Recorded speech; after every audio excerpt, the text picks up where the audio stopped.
again, friends. Welcome, new subscribers. I'm Brian from Apex Detail. Today we're going to take a close look at the PE8 Compact 3 Flex Rotary Polisher. This is a great alternative to its larger, heavier counterpart.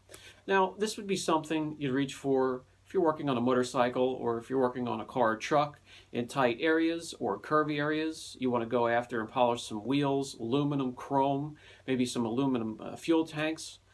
Possibilities are endless. We're going to take a look at attachments. We're going to take a look at backing plates and pads. We're going to break it down.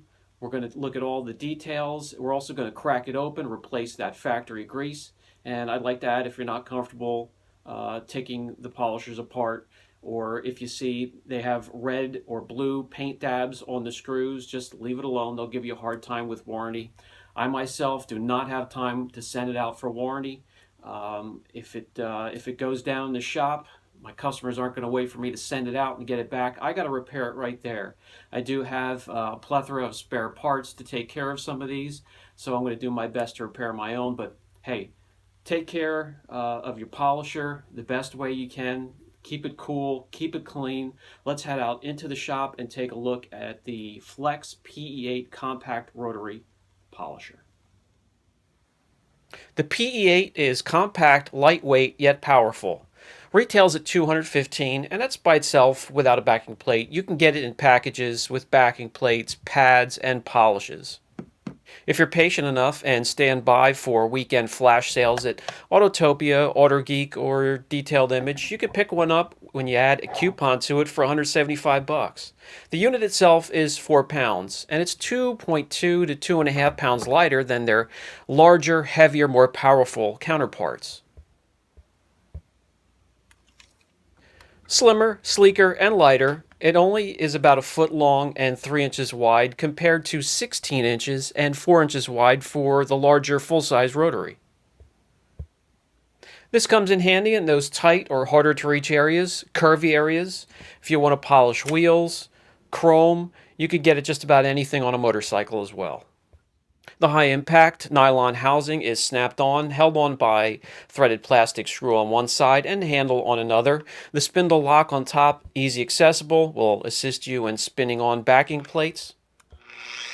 The on-off power button on the left side here, I spun the handle on that side to protect it from being bumped against and powering off while in use. Haven't had that problem even with the handle off, but here is your speed dial for 1 through 6.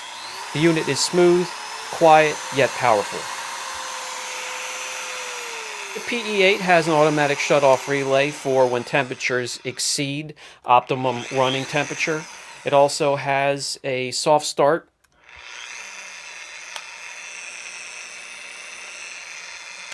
When it comes to cracking this puppy open, we're going to take off the high-impact nylon housing, simply spin off the handle. On the other side is a threaded plastic screw here, regular, that comes off quick and easy, and it'll snap right off.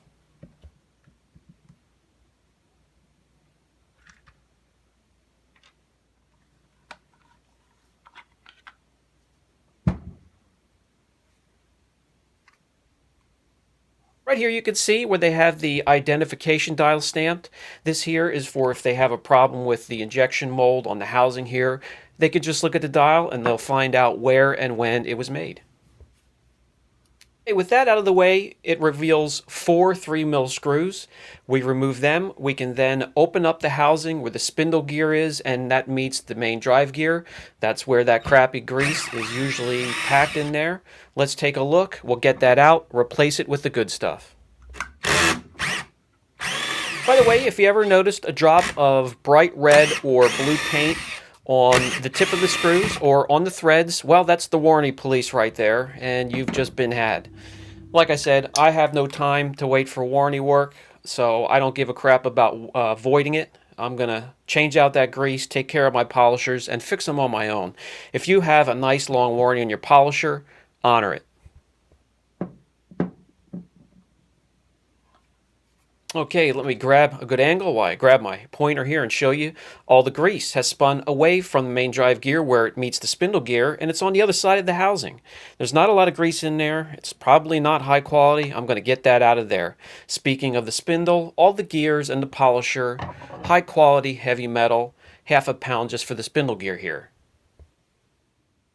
All right, now that I have the housing packed exactly the way I want it with the Wolf's Head Lithium Complex Red, it's going to run cooler. I noticed this polisher, this rotary, ran a little bit hotter than it should.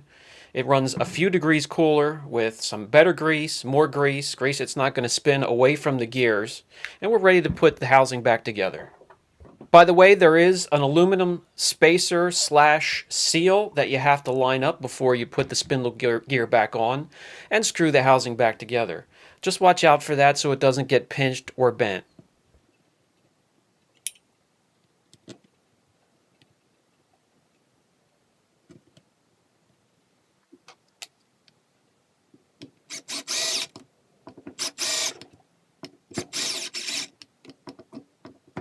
With that done, we can easily slide that high impact housing back on. It'll clip, you'll hear it snap, then you could put your plastic screw in one end and the handle on the other. If not, there is a second plastic screw to keep the cap and to keep the housing together.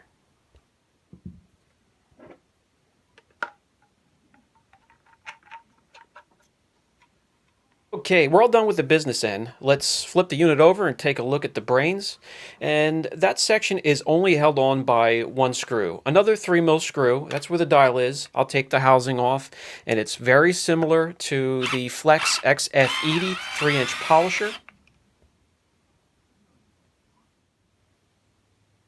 Okay, so when removing the casings, always do it with caution. As I mentioned before, you never know if a wire is either stuck on one of the side of the casing or attached with adhesive or clamp. That will reveal the carbon brushes, where you can easily replace right here. The dial is attached to the motherboard, which is a Humicoat PCB. You'll see the diodes and transistors here on the right, and underneath is a relay, a 2-channel or 2-slot relay. That'll cut it off if it gets too hot. So let's slide the casing back on, put the screw back in, and we're ready to get going.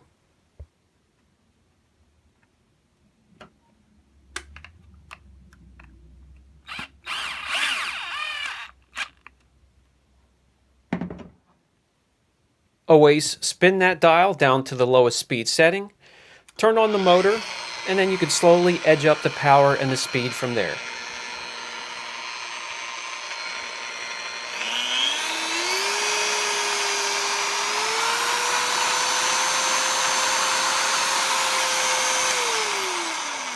When it comes to accessories and attachments for the rotaries, such as this, I'm going to show a small example. This is just one example of a kit here with backing plates that range from 7-inch down to 1-inch.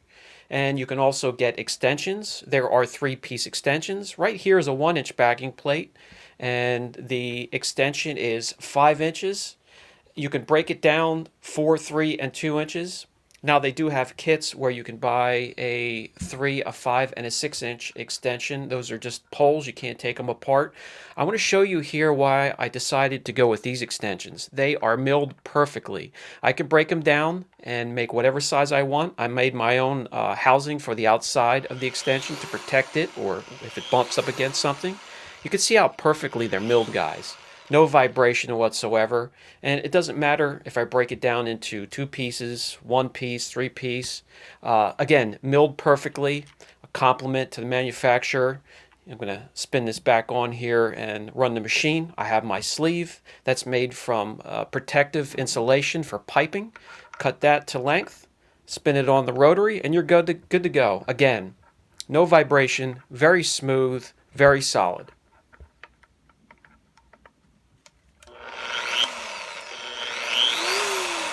Those backing plates and extensions, let's talk about pads. You can go with either foam. There's a 1-inch foam cutting pad. Here is a 5-inch foam finishing pad. You can cut and finish with the rotary. It just takes a little bit of time, a little bit of practice. Here's my favorite cutting hybrid wool pad. It's a wool pad slash foam pad. It's one of my favorites to cut, along with the new purple and blue hybrid Lake Country right here. I order those in 5-inch and 3-inch. Those are very effective as well. I will have a dedicated video to these synthetic pads, both the purple and the blue here. I already have dedicated videos for the honey combination hybrid pad.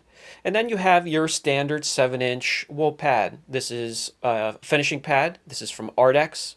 You can get cutting pads, finishing pads, and everything in between. Okay, so for some final thoughts on the Flax PE8 Kompact 3 Rotary Polisher. Although designed for a 3-inch backing plate and pad or smaller, I did put on a 5-inch with a hybrid wool pad, and I was able to correct a whole car with just this little PE8. It was a relief to use something that was 2.5 pounds lighter than its heavier, larger counterpart. Although not designed for it, to its credit, it can do it. So if you have any questions at all on the unit itself, don't hesitate. Brian from Apex Detail. Catch you in the next video.